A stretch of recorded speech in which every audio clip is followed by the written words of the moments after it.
Welcome to Cambridge House Live. I'm Bridget Anderson and I'm joined by Peter Schiff here at the Vancouver Resource Investment Conference. You are the CEO and Chief Global Strategist at Euro Pacific Capital, also fairly recent author of a book, The Real Crash, America's Coming Bankruptcy.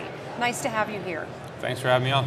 And let's start off with your book about America's coming bankruptcy. Give me your overview of where you think the American economy is. Well, first of all, it's my most recent book. The first book I wrote came out in February of 2007, and that was called Crash Proof: How to Profit from the Coming Economic Collapse.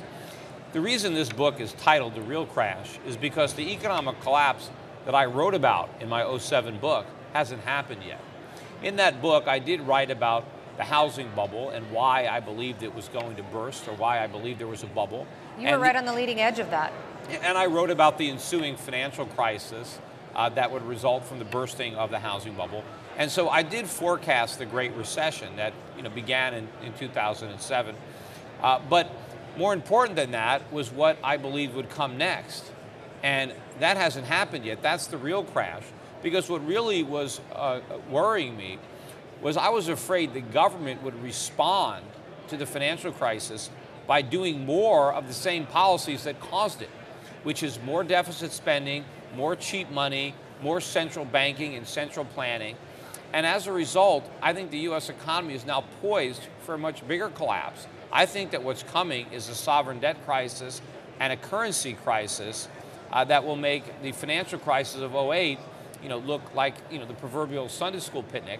I think that it's going to be much worse than what Europe has been going through. And do you think that investors and Americans are prepared for that? No, not at all. So how do you tell them that? How do you prepare people for that? Well, in many cases, the tendency is to shoot the messenger. So a lot of people, don't want to hear it. But I think I've been able to get some credibility with a minority of the public. We have a lot of clients of my brokerage firm that are investing with me, and we're trying to help people at least protect their savings. I think the biggest threat is to the value of the dollar. And so a lot of Americans who depend on the dollar, depend on its value for their standard of living, people who are retired or people who have accumulated a lot of financial wealth, they need to take action quickly to divest themselves. So we recommend that clients own gold and silver. We help them invest abroad, including up here in Canada. We buy foreign stocks, foreign currencies. We look for ways to diversify globally to reduce the reliance on the U.S. dollar. So you were at the leading edge of seeing what was happening in the real estate market and subprime.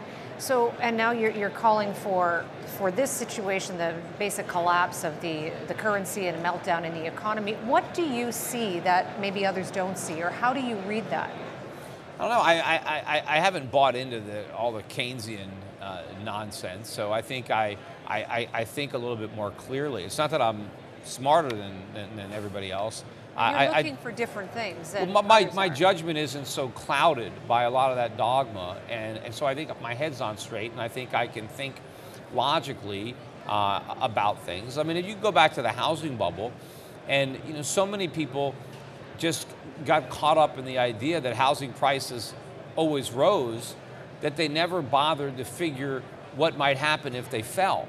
But to me, it seemed obvious that housing prices would fall eventually. And since I understood that, then I can connect the dots to see what was going to happen. But if you were operating under the premise that real estate prices could never fall, if you drank so much of that Kool-Aid, then it didn't matter. How much data you got, you still couldn't figure out what was going to happen. And I think people still have this view of the U.S. as this, supremacy of our economy, of the almighty dollar.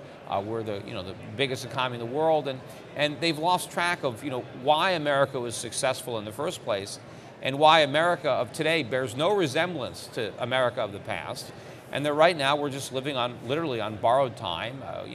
We're not producing. We have gigantic trade deficits. We have enormous liabilities, budget deficits, national debt.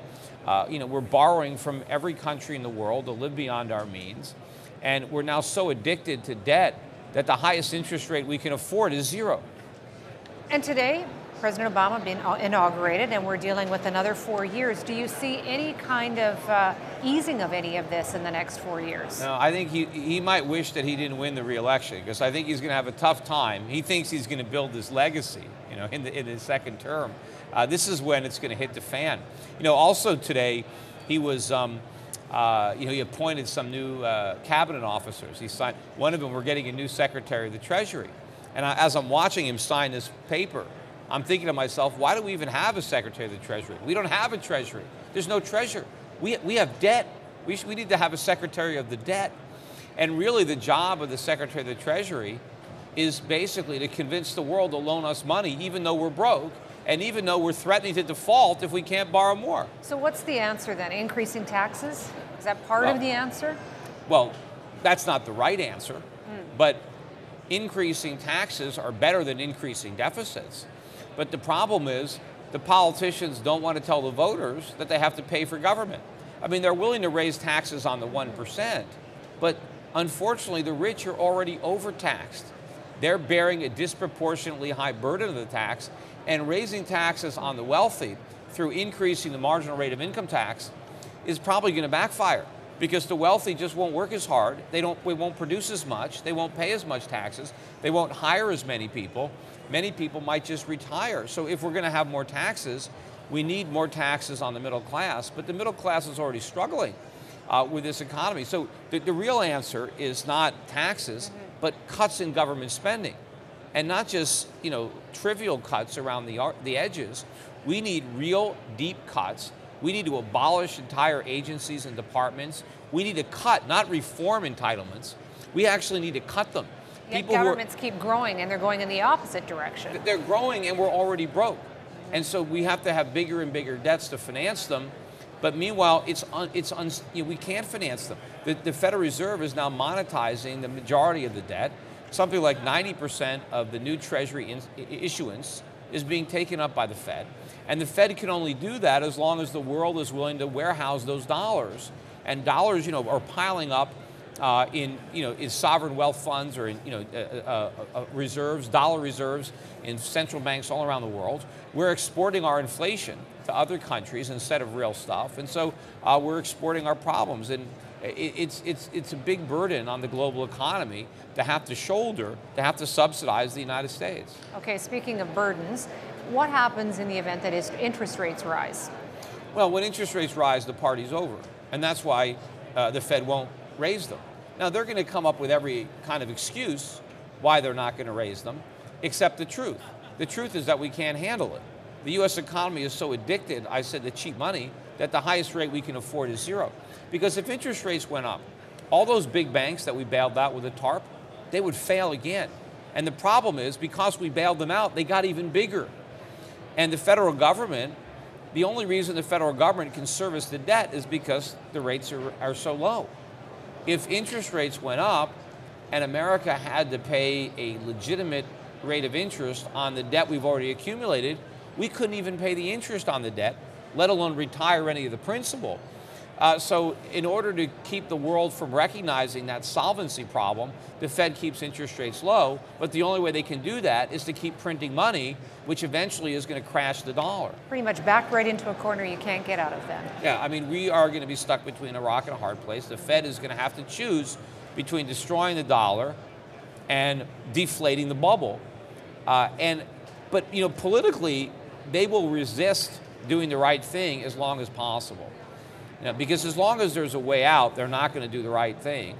And so right now, because we can borrow money, because the world is willing to hold dollars, we can get away with these huge deficits. But at some point, a crisis is going to force us to reluctantly do what needs to be done. But because we waited so long to do it, the problem is that much bigger. And is it that much bigger as well because we look what's happening in Europe and the Eurozone crisis, and are the two then converging? Well, the Eurozone crisis, ironically, was the best thing we had going for us. Because people thought that Europe was in worse shape than America, which was wrong.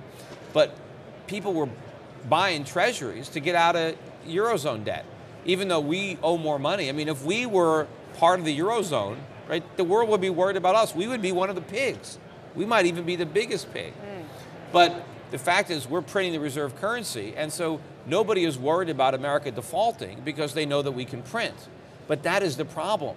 And pretty soon the world is not going to be worried about default, but worry about printing. Because really, it's a distinction without a difference.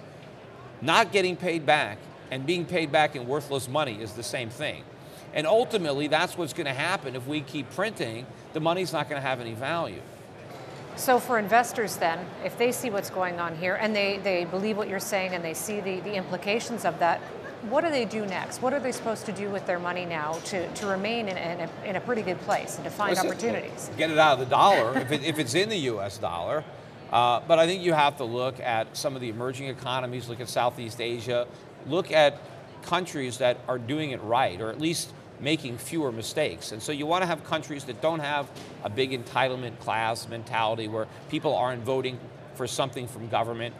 You want people that save money, don't spend money. Governments that have budgets that are in balance, where the government is a smaller part of the GNP, where you have trade surpluses, current account surpluses, and invest in that part of the world. Invest where there's going to be real economic growth. The people who are saving today, they're going to have a bright tomorrow. In America, we sacrifice our future to indulge the here and now. But we are setting ourselves up for a huge fall. And the political ramifications are very ominous for the United States, because the impetus in Washington is to continue to do the wrong thing and continue to blame capitalism for failures of socialism. And every time government interferes in the economy and it creates a problem, they always blame it on capitalism, even though capitalism would have prevented the problem. And so every time there's a crisis, we get more government. Well, we're staring at the biggest crisis yet. And it is a very frightening proposition about how much government we theoretically could end up with in America, which will be very destructive. So some people are seeing this and then they're putting their money into gold because it's a safe bet. And in fact, you were the one who saw gold going to 5,000. Do you still see that? Yeah, well, I've been saying that since it was under 300. So you still believe that? Yeah, and it might actually go a lot higher than that. Because we're still pursuing these inflationary policies, and eventually, who knows? I mean, there might not be a number large enough to describe what the price is going to be, at least in terms of US dollars. It might not go that high. It won't in Canadian dollars or some other currency. Canadian dollars? As good as American dollars right now, or they're at par anyway. So in what time frame are you talking about? Do you see 5,000 or do you see 3,000 even? I don't know. It should, as far as I'm concerned, it should probably already be at 2,500 or 3,000, maybe higher. Not only based on how much inflation has already been created, but based on how much inflation is going to be created. The gold market should be looking forward and recognizing this. I mean, they are going to be printing so much money, not just in America, but all around the world. And, it's easy to print money. It's not that easy to mine gold. I mean, first of all, you got to find it. And the cost of mining has gone up dramatically. Well, and some of the jurisdictions aren't very stable either. No, I mean, a lot of the areas where gold is are very unstable. I mean, look at South Africa, which used to be the world's largest gold producer. Look at political reasons. Now China is the biggest gold producer. But how much of that gold is ever going to make it out of China? None of it. China doesn't even export. They import gold. Well, even though they're the world's biggest producer. I want to ask you a little bit about China because, a year or so ago, there was some concern about some of the numbers coming out of China. Were they real? What's really happening? Growth has slowed a bit. Is there a flag for you about it when you look at China? What's going on there? I don't look at government numbers. I think governments lie. I mean, pretty much all around. But I mean, what doesn't lie are the facts. And I can go into stores and I can look at all this merchandise that was made in China. So there's real economic activity going on there. Just go to China, just look around. You can see what's happening in the country. And if you've been there, in the past, you can see the changes. You can see cities coming up. You see how the people dress. You look at the restaurants. You can see the vibe in the cities. So there's real economic growth. Living standards are rising in China. Whereas in America, they talk about all of our economic growth and all of our productivity. Meanwhile, our trade deficit gets bigger and bigger and bigger. We keep going deeper into debt. How can we be productive if we're getting poorer? At least China is getting richer. Look at the net foreign exchange reserves. The Chinese have over $3 trillion. They earned all those reserves. Their economy was productive enough that they produced those surpluses. America's economy is a basket case. We're hemorrhaging red ink. So I don't care what the government says. Just look at reality. Look at the output of the countries. Which country is operating in the black and which country is operating in the red? Do you think, Peter, that perception is starting to change, that because of people like you and opinions like yours, that people are starting to take a different look at the U.S. economy, the U.S. administration, and asking some questions? Some people are. I mean, certainly in the minority. I think the majority of the investors, or certainly the institutional class of investors, people that are paid a lot of money to manage other people's money, are still clueless.